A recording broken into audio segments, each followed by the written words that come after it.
రుణమాఫీ అంశంలో చేతగాక చేతులెత్తేసిన పార్టీ బీఆర్ఎస్ అన్నారు కాంగ్రెస్ ఎమ్మెల్సీ జీవన్ రెడ్డి.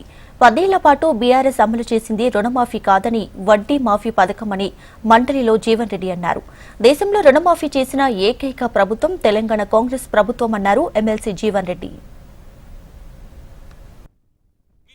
అప్పులు చేసినప్పటికీ ఇలా రాష్ట్రాన్ని అప్పుల ఊబిలో నెట్టినప్పటికీ కూడా ఏదైతున్నదో ఈ ప్రభుత్వం ఇది మేము ఎన్నికలు చేసిన వాగ్దానం అని చెప్పడం లేదు అధ్యక్ష.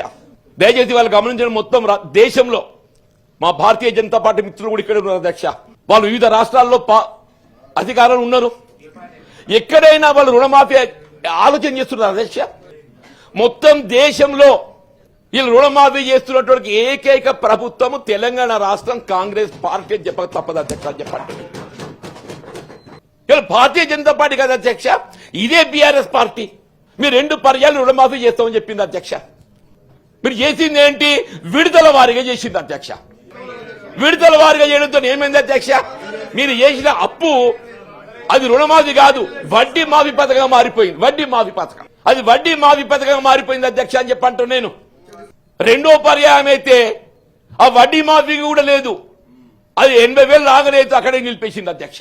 ఇవాళ గ్రహించిండ్రు ఇది మా చేత కాదు, ఇది రాష్ట్రాన్ని పాలించడం, ఈ రాష్ట్రాన్ని పాలించడం మా చేత కాదు, చేసే కాడి చేసిన అప్రూవల్ నెట్టినాం, చేతులు ఎత్తేసింది అధ్యక్ష.